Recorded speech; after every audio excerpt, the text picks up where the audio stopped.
Would you know if you were staring at peak Dark Magician? Well, you should, because here it is. This is 2006 Dark Magician. And yeah, it's from the Yu-Gi-Oh! GX Tag Force Evolution game, and man, is this fun. It feels like a nostalgic, old school, and yet accurate version of a way to play Dark Magician. Let's go over how I made this deck work. We're going to obviously be playing Dark Magician Girl, and Dark Magician of Chaos, but the card that ties everything together here is the Future Fusion. Future Fusion allows us to play the bricky cards like Buster Blader and DM at 3, because this card alone acts like a old school Red Eyes Fusion. But of course, instead of summoning Dragoon, we are summoning the Dark Paladin. This is fantastic. Dark Paladin basically acts as Red Eyes Dark Dragoon back in 2006. So this deck feels amazing. For those of you who don't want to look at the PlayStation 2 graphics, that's fine. Here is what I've made on YUGIOH Omega, and it's just a nice, pretty looking version of the deck, and I'll hover over each card now, just in case you miss them later. Jumping back to those PS2 nostalgic graphics, let's go through the card by card. Apprentice Magician. Now this card, when flip summoned, or normal summoned, or special summoned, puts a spell counter on a card on the field. It can be your opponent's or your own.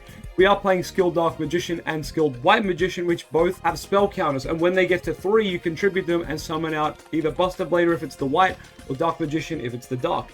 So, also, did you notice this is 2006, and the stats on these cards are amazing? 1700 attack, 1900 defense. Same thing over here, but flipped, so 1900 attack on a Dark Magician normal summon. Ooh, it's leaving Rod in shambles because this amount of power is cracked. Now, let's get onto what Apprentice Magician also can do. Now, this card, when it's destroyed by battle, you select a level 2 or lower Spellcaster from deck and special summon it to the field face down. So what you typically want to summon out is your Magician of Faith, and you can flip and add a spell back to your hand. Now there's a lot of spells in Dark Magician that are bad, but there's a lot of spells in 2006 Yu-Gi-Oh! That are cracked. So this card can hand you back Pot of Greed. This card can hand you back Future Fusion, Snatch Steal, Swords of Revealing Light, Premature Burial. All these cards that are at 1 at the time because they're so strong, and yet you can go and just get another copy for free. So that feels really damn good, especially when you basically have a way to search your Magician of Faith through the Apprentice Magician, which also helps your strategy in general. This card is phenomenal, and obviously it's a set card, like it's a turn 1, you set it and you pass kind of thing. But back in 2006, doing a T-set is actually quite good. So I found this card was quite nice because it didn't just have the Magician of Faith to go into. It can float into another copy of itself. So we do play 2 Apprentice for those games where you just need to spamming the board basically. Your opponent's got 3 attacks, right? They attack Apprentice, summon Apprentice face down. Oh, I forgot to mention, this summons the card face down defense position. So yeah, you get the flip effects, right? Now obviously this one isn't a flip effect, but you still can do the effects with it face down. So you can go Apprentice into Apprentice, and then go into Magician of Faith, or you can go into Old Vindictive Magician.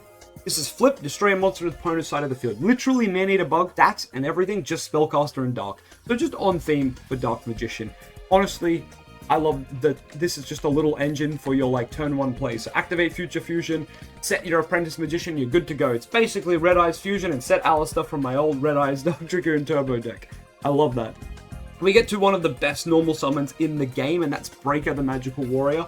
Of course, everyone knows what this card does, and it's another card with a spell counter, so Apprentice Magician can actually put a spell counter back on Breaker, and Breaker can then destroy another spell trap. So, normal summoning Breaker turn 1 and using its effect to pop a spell trap, and then next turn summoning out Apprentice is actually quite good.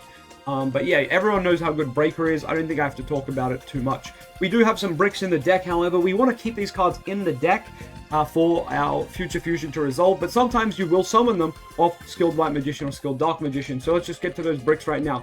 Triple Buster Blader. Yeah, I thought I was crazy, but playing 1 and 2 wasn't enough, and Future Fusion needs to resolve. So yeah, Dark Magician as well, we'll just get that out of the way too. 3 Dark Magician, they're just split on the top and bottom row. Yes, 6 bricks, but in 2006, you can kind of get away with it when you've got Pot of Greed and cards like Future Fusion, for example. Moving on, we've got Call of the Haunted. This card is at 1 because Monster Reborn was banned in this format, which is crazy because Pot of Greed's fine. Swords of Revealing Light's at 1 as well. It's the level of power at this point in the game was just so skewed. People thought certain cards were so busted, and yeah, some of them were, but the fact that Reborn's too strong, but Pot of Greed isn't, is just such a red flag. But anyway, Call of the Haunted, rather, lets you summon anything from your grave in face-up attack, which is kind of crazy when we have all these big bricky vanillas that are getting milled off Future Fusion. If you're versing a Dragon deck and you can just, Call of the Haunted and bring back Buster Blader or your Dark Paladin, you kind of just win the game there and there. We've also got Chaos Sorcerer. Because we do have a lot of lights and darks in this deck, we're able to banish them because, once again, Future Fusion mills a Dark Magician. Unfortunately, Buster Blade is unearthed, but you still have a bunch of lights in the deck, like the skilled White Magician, the Marshmallow, and the Magician of Faith. So you can honestly summon this card kind of easily, and what's cool about it is you can either banish a card or you can just swing with damage. I normally just swing with damage, but you know, that's cool. Dark Magic Attack. Now, this card a lot of the times gets discarded, so honestly you could cut this from the list entirely, but I did want it to be Dark Magician, and there's pretty much no Dark Magician spells back here. There's another spell I'm not playing, and that's Dark Magic Curtain. A lot of people are commenting saying, why aren't you playing Curtain? Well, to be honest, we don't really want to summon Dark Magician. If we do, it's getting summoned off Skilled Dark Magician, or it's getting sent to the grave off Future Fusion. So honestly, it was kind of fine. We do have another way to summon it, which we'll get to later. But yeah, Dark Magic Attack, I don't think I ever used this card in all the games we played on stream, but it's still here because it's a cool Dark Magician card. We'll skip over the Dark Magicians, and here's the Dark Magician girl, and she is in a bit a similar boat to Dark Magic Attack. A lot of the time, we didn't really need her. There were some turns where we tribute over our Apprentice, or our already flipped Magician of Faith, or Vindictive Magician, or even Marshmallow.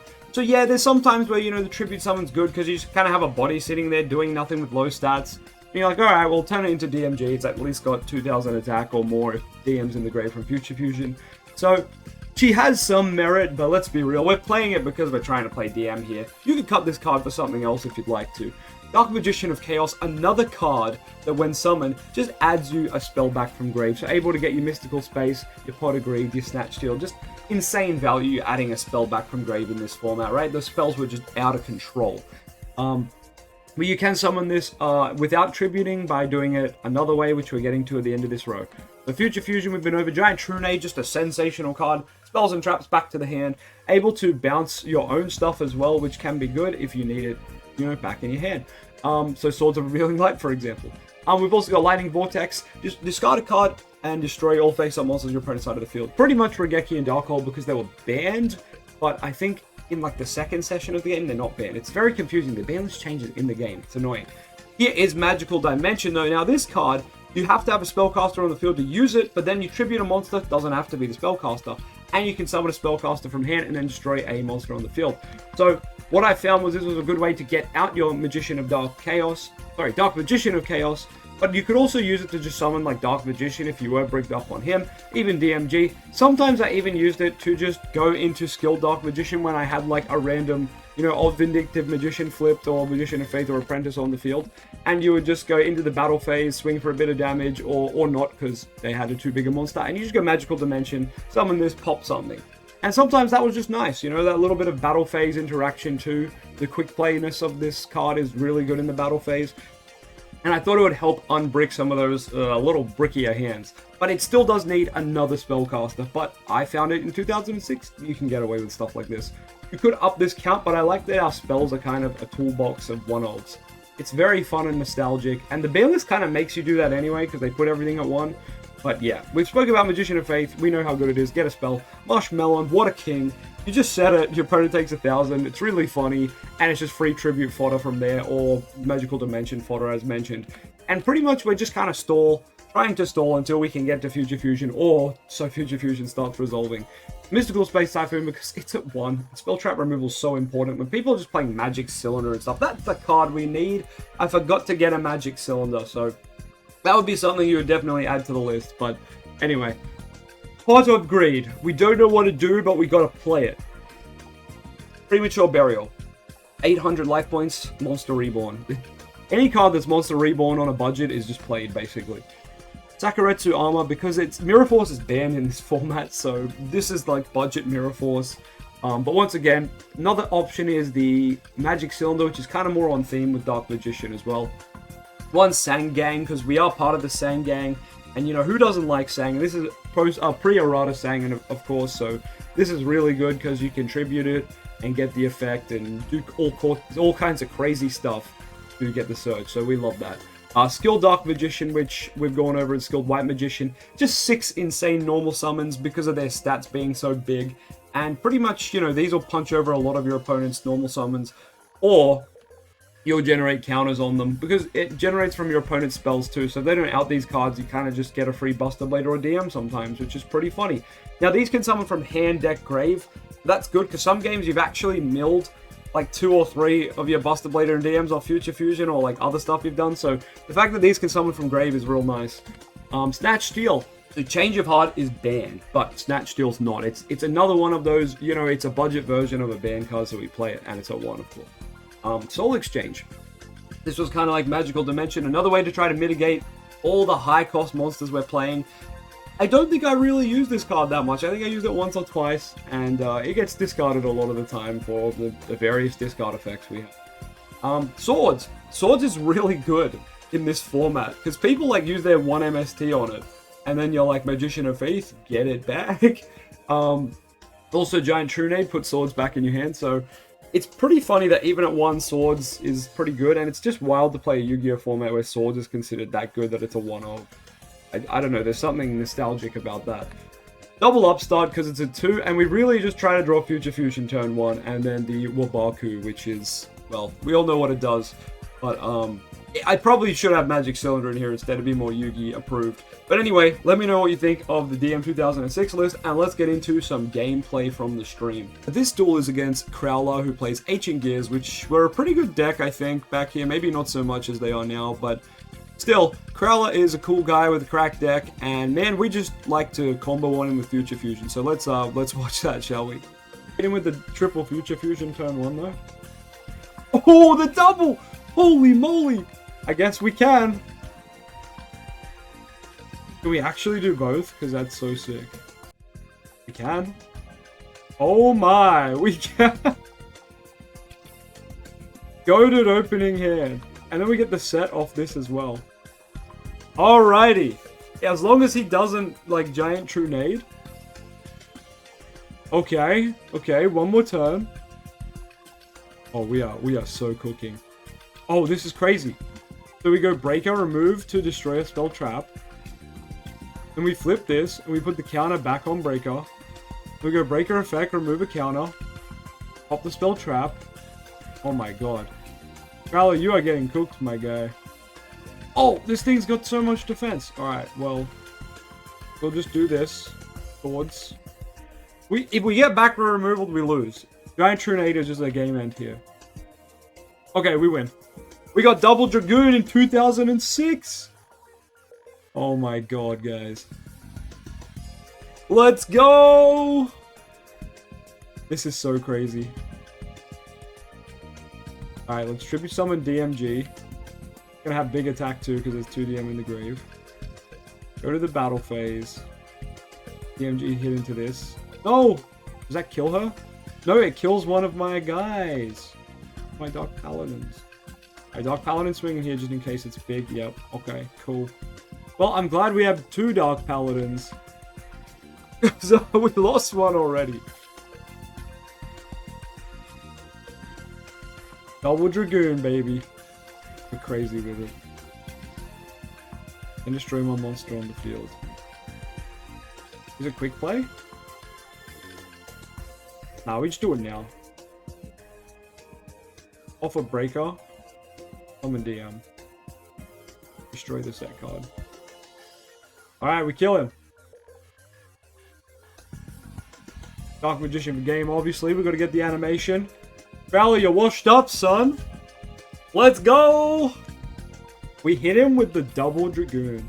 2006 Double Dragoon goes wild. And as per our new tradition, I'll be looking at the Why Dark Magician Can't Keep Up the Brutal Truth video for the top comment. What's interesting about this video is a lot of the feedback I got was people saying like, oh, I'm just kind of saying the same thing. Dark Magician can't keep up, blah, blah, blah. Haha, Joby me. The video is kind of taking off compared to some of the others. So even though I'm saying and rehashing a lot of the same stuff, it seems that, I don't know, it's connecting with a wider audience. So apologies to those who have to hear it again. But yeah, today's comment, sometimes I am just going to pick the top comment, but I have good reasons today, okay? So, we have Cody McBride 6901. Nice. They said Konami got paid off by Kyber again, because of course in the video I'm talking about Blue Eyes versus Dark Magician. But then, this is where it gets great. This is a whole comment thread that wins this week. Then we have Blaine Juliet 1448 who says, screw the rules, dragons make money, which is a great Yu-Gi-Oh! Bridge reference and all fun stuff. But this is where it gets wild. George Martin's 4864. As someone who runs Blue Eyes, screw every Dark Magician player. I swear their deck is tailor-made to beat Blue Eyes. Now, look, I know this is on a video in which I'm summoning Dark Paladin in 2006, and technically, yeah, Dark Paladin is tailored to beat Dragon decks, and so is Buster Blader, but it's just wild. And then Blaine's also like, I don't disagree with that. As a long-time DM player, it's quite ironic. Do these guys touch grass or play Dark Magician? Like, no offense to you guys, but, like, what? What part of Dark Magician is tailored to beat Blue Eyes? Blue Eyes is literally meta-relevant right now, and we're still having to use stuff like Red Eyes Fusion. Like, hello? Well, at least in the OCG, Blue Eyes is, you know, becoming meta-relevant. Becoming a deck to play for or play around. Yes, it's not the top tier, as people have mentioned, but it's still very good. I'm sorry, this comment section bit has become a whole bit at the end of the video, but because I just think it's so weird. What do you guys think? Let me know down in the comments. Do you actually think Dark Magician is tailored to beat Blue Eyes? Am I out of my mind? I don't know where this comes from. Outside of, like, Dark Paladin, which is from, like, 2003. Like, what? What part of our deck is tailored to beat Blue Eyes? Anyway, I'm gonna go, but thanks for watching. Love you all. Don't forget to like, comment, subscribe, and I'll catch you next time. Peace.